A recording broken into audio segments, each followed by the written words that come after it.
Podcast, o podcast de publicidade. Fala, galera! Como vocês estão? Estamos começando mais um Podcast, o podcast oficial do curso de Publicidade e Propaganda do Unidep. Hoje, comandado por mim, Júlia Odoni, e pela minha lindíssima colega, Adriele Raulina. É isso aí, Júlia. Tudo bem, pessoal, com vocês? É isso aí, galera. Hoje a gente vai falar de um assunto que é muito legal, que eu acho que todo publicitário deveria ter entendimento e já buscar aprender sobre isso, que é arquétipos e imagem de marca, né? E ninguém melhor do que a nossa convidada hoje para falar sobre isso, que é a Sheila Chu. Tudo bem, Sheila, com você? Tudo bem, Adriele, prazer. Tudo bom, Júlia? Tudo muito ótimo. Bom estar aqui com vocês, né, nessa instituição que sempre me acolheu muito bem. É um prazer contar com você essa noite. E para começar, né, você pode contar um pouquinho da tua história, se apresentar aí para o pessoal, de como você fundou a Choque, né, que hoje é a tua agência aqui, um pouquinho da tua história com a publicidade. Vamos lá. Eu fundei a Choque em 2003. Eu estava recém-formada, voltei para Pato Branco e aí quando começou... na verdade, não era minha ideia abrir uma agência aos 22 anos, mas eu não tinha onde trabalhar, né? Então, não tinha uma agência de comunicação, efetivamente, na cidade. E aí, eu fiz uma pesquisa com alguns clientes, né? Falei, então, vamos ver alguns potenciais clientes, algumas empresas. E de 5 entrevistas, ouvi 5 nãos. O famoso não.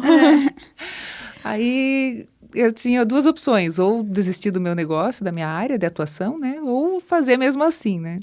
Eu falo que a Ariana que sou, fundei mesmo assim.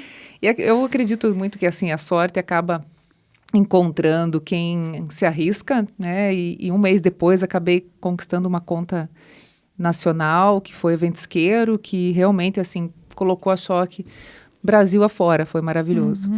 E, assim, nesse período, nesse tempo, acabou que muitos empresários acabaram conhecendo, né, o que era uma agência de comunicação, porque era um momento em que as empresas tratavam direto com os veículos, como ainda existe muito isso, né?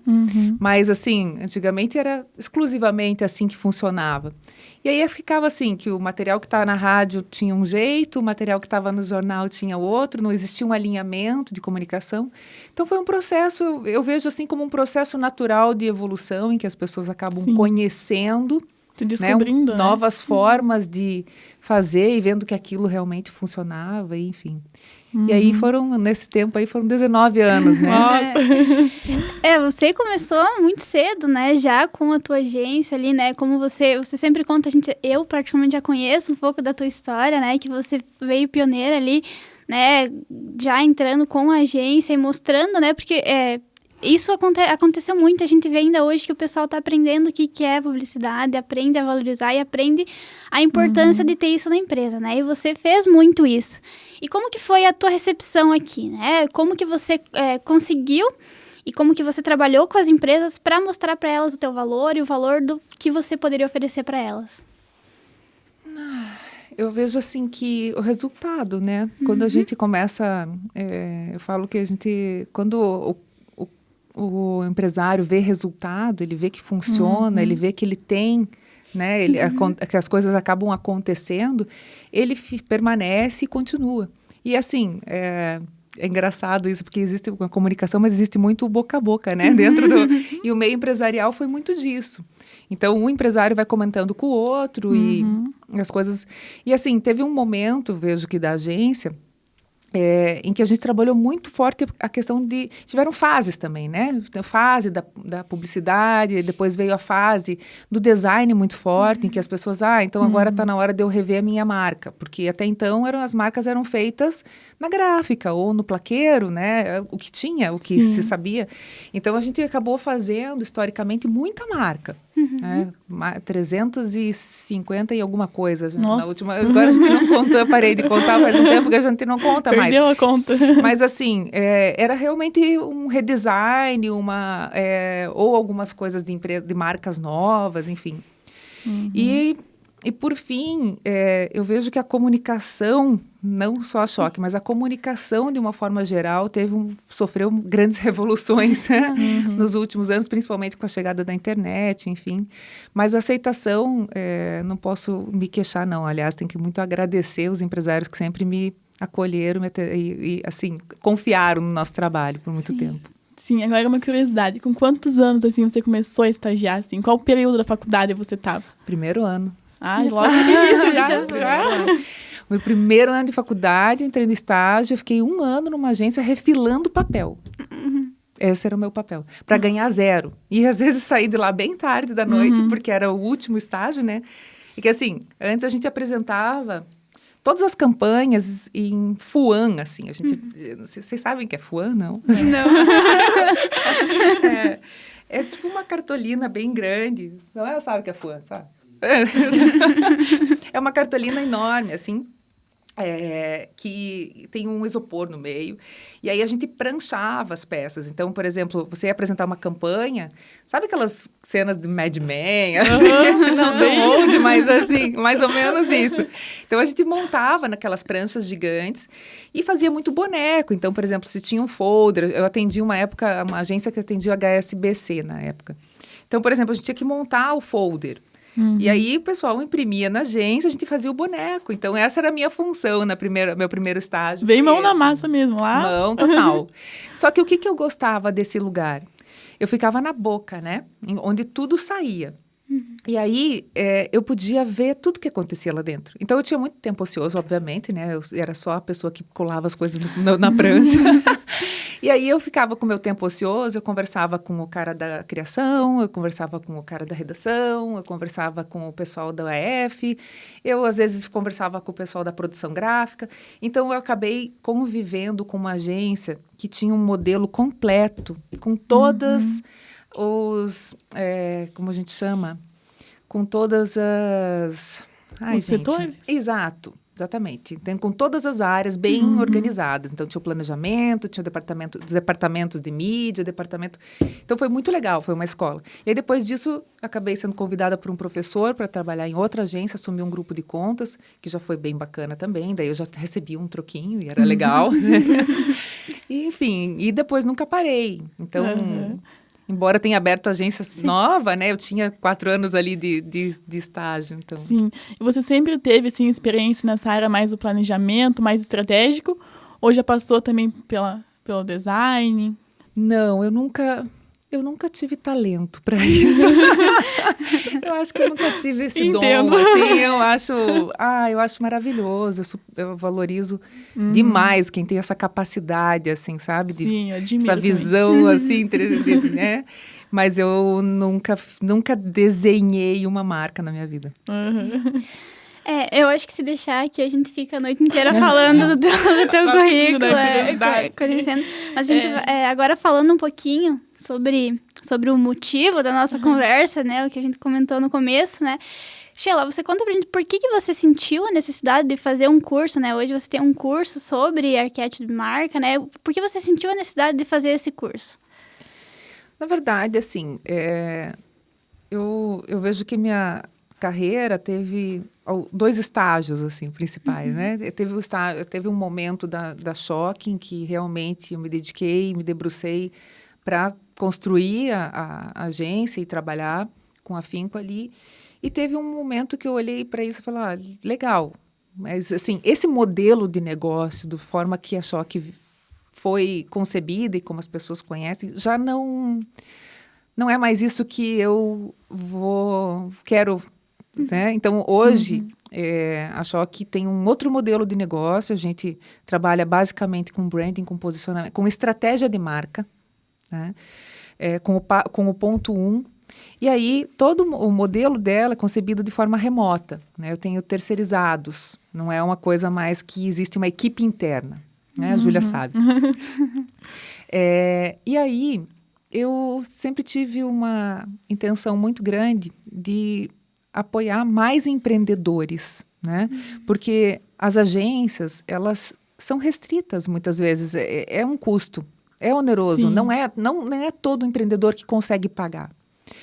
E eu sei que a construção de marca, quando as pessoas realmente acreditam e investem em construir uma marca sólida, as empresas crescem. Né? Então, a minha proposta, através dos cursos, né, eu tenho 2 cursos. Um que é Branding para a sua marca, que é aquele beabá, assim, para ensinar a pessoa a sair do zero mesmo, a fazer o branding, start. né, passo a passo. E o curso Arquétipos de Marca, que é justamente para entender como definir a personalidade da marca. Então, o objetivo, na verdade, de ambos os cursos é apoiar mais empreendedores para que eles consigam crescer, né, e agregar valor para as suas empresas. E esse curso ele foi pensado também para influenciadoras digitais ou ele também é mais focado assim para marcas, mais especificamente? Você sabe que eu tenho uma certa dificuldade em separar. Você sabe, né? Eu tenho dificuldade em separar marca corporativa de marca pessoal, porque para mim marca é marca.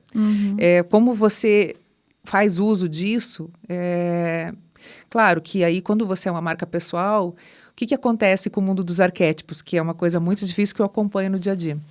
Quando a marca é pessoal, a gente tem em si os 12 arquétipos, todo ser humano tem, né? A gente tem o prestativo, quando a gente acode o amigo, quando a gente acode atende os filhos, a gente tem o amante, quando a gente sai e quer, né, passar um perfume, quer, né, sair com o marido. A gente tem a questão do herói, muitas vezes, quando a gente, né, é assaltado por uma intenção maior, de falar, não, eu preciso me superar em relação a isso, eu quero fazer isso. Então, a gente tem o sábio quando a gente vai estudar. Ou seja, nós temos todos, né? E existe estrategicamente, quando a gente se posiciona como marca, que deve ser, na verdade, acabar sendo exponencial, sendo realmente mais percebido pelo outro, né? E da mesma forma as marcas corporativas, né? Quando elas adotam um arquétipo, elas organizam melhor a sua motivação maior e a personalidade da narrativa da sua comunicação, assim como as marcas pessoais, né? É um alinhamento de narrativa. Você define melhor uma motivação e aí depois, então, você consegue construir no dia a dia uma comunicação mais coesa, com o tom de voz, com a personalidade da marca, com o que de fato ela quer oferecer ao mundo. É um guia completão, né? Ajuda até quem tá criando também ali para a marca, né? Que já sabe mais caminho a seguir. Sabe que um público que eu não tinha pensado no início, mas que veio muito, é o público é o comunicador mesmo, assim. Sim. E para minha surpresa, eu recentemente fiz um curso do branding aplicado da Ana Couto, da agência Ana Couto. E, para minha surpresa, a primeira definição da plataforma de branding deles é arquétipo. Nossa!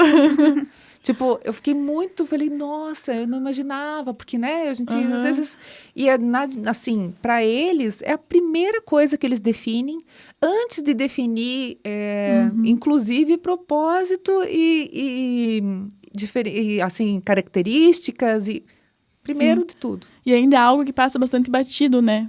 Sim. Pelos profissionais, assim, tipo, o que é? Como assim? Que isso existe? E assim, cada nicho, quando você vai fazer essa definição, cada nicho já tem um arquétipo definido, ou você vai muito de cada empresa, cada pessoa, quando você vai definir, assim?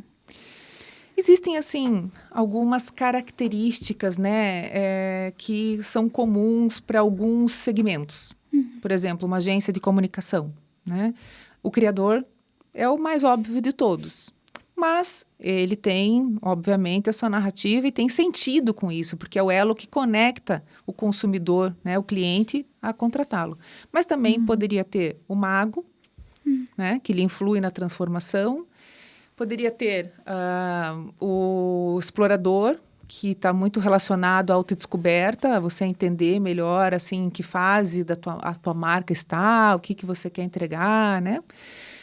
Poderia ter o governante, que seria a questão do progresso, né? De você ter sucesso a todo custo. Então, poderia ser do amante, que trabalhando especificamente mais nichado com algumas marcas de altíssimo valor agregado ou marcas finas, marcas de luxo, né? Por exemplo, se uma agência que atende especificamente os grupos de marcas que querem trabalhar sensualidade, faz sentido, né? Então, depende muito do perfil da agência, o que é que ela quer entregar, como é que ela quer se conectar ali com o seu cliente e como é que ela conduz a sua comunicação. Até porque não dá pra generalizar tudo, né? Nenhum é parecido com o outro. E depois que você assumiu, assim, esse dos arquétipos, no teu profissionalismo, assim, você sentiu diferença também nos teus criativos? Você começou a chegar pra eles, olha, então, o arquétipo dessa marca é o cara comum. Já sentiu, tipo, que eles também, na hora de criar, foi mais fácil, tiveram mais muito, entendimento? Porque você, inclusive, você já canaliza, né? Por exemplo, o bobo da corte. O bobo da corte é um arquétipo extremamente rasgado, muito colorido, né? Se você pegar, por exemplo, a marca da Skol, por exemplo, a marca da Bis, por exemplo, a marca da M&M, que acabou de se reinventar agora, maravilhosa, né? Eles vieram com uma proposta muito mais fã, assim, reverberando ainda mais a questão das cores, da irreverência dos mascotes.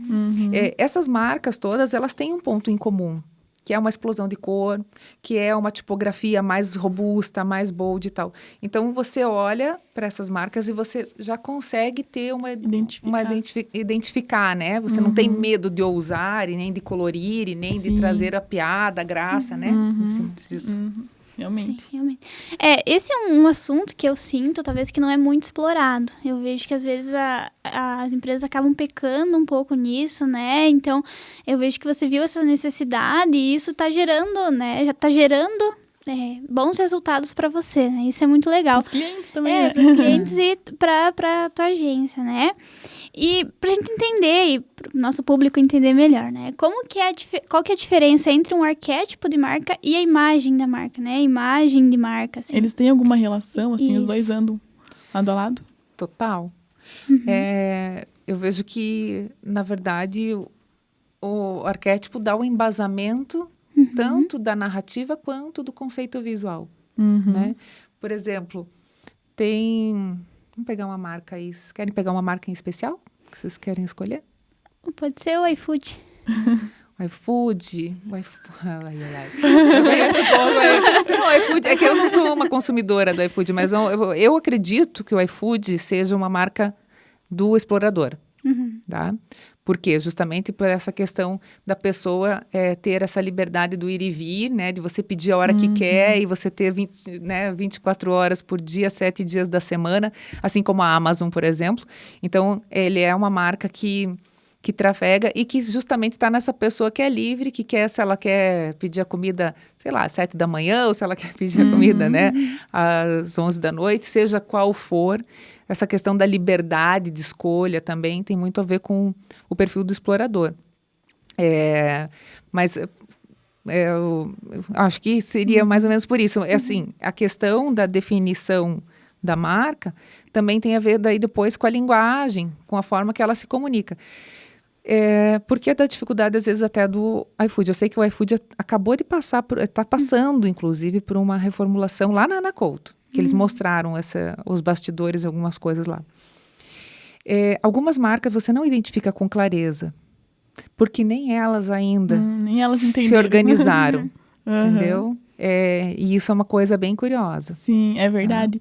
E é legal que gera identificação pro público também, né? Tipo, por exemplo, o Jeep, né? Que é do explorador. Nossa, eu tenho esse espírito aventureiro, gosto de trilha. Ó o carro ali pra mim, né? Sim. Que mostra totalmente isso nas publicidades. Isso é o muito elo legal. de conexão, né? Vocês já viram aquele filme Comer, Rezar, Amar? Sim. Tá. A Elizabeth Gilbert, que é a escritora, agora eu não lembro o nome da personagem. Então, mas assim, no filme Comer, Rezar, Amar, a personagem principal é uma pessoa do arquétipo do explorador, né? O que ela foi buscar? Ela foi buscar autoconhecimento. Ela queria, na verdade, se encontrar. Então, o explorador é aquele perfil arquetípico que ele se sente expelido pelo seu próprio habitat natural, como se fosse um patinho feio, assim, que ele fala assim, não, aqui eu não estou me encaixando aqui, eu preciso encontrar algum lugar em que eu me sinta pertencente. E ele vai. Então, ele tem esse espírito livre e, assim, as marcas que se conectam com o explorador são as marcas que permitem que ele siga essa jornada. Por que do Jeep? Né? Porque eu vou, vou explorar estrada fora. Por que da Levi's, por exemplo, né? Do jeans da Levi's? também são roupas que permitem que ele tenha qualquer tipo de movimento, trafegue em qualquer tipo de estrada, né? E existem várias outras. A Starbucks também é uma marca do explorador. Eu pego o café e saio, né, para tomar onde quer que eu vá, né? E existe lá fora, né, na verdade, existe Starbucks a cada esquina quase. Então, sempre tem uma para você pegar. Se você quiser ficar, você é bem-vindo, até porque o explorador é meio nômade, ele está sempre, né, Sempre em movimento. em movimento. Então, eles têm esse staff para você ficar, ou você pega e segue em frente. A Reserva também é uma marca do explorador, porque também do Rony, quando ele fundou essa marca, ele falou, não, todo mundo usa, só tem 4, 5 tipos de modelo de bermuda para homem, eu quero mais opção. Então, assim, o que é isso? Oferecer autenticidade, oferecer algo que possa ser só teu. Então, tem várias formas de você se conectar, esse elo conector das marcas arquetípicas com o consumidor. Sim. Aquela olhadinha. E pra gente fechar, então, qual seria o arquétipo regente da Sheila? Ui. O meu arquétipo regente, depois de muito tempo, assim, eu fiquei mais de ano, tá? Por isso que eu falo que não é fácil. Mesmo com o conhecimento todo, depois de ter estruturado o curso, eu não conseguia adotar um arquétipo e falar assim, gente... Tanto que eu dei uma parada para falar sobre isso, porque eu falei, não é possível. As pessoas não é simples. A pessoa não se acha, é difícil mesmo se achar. E depois até quem definiu, quem falou assim, ó, é o criador. Foi até o meu marido.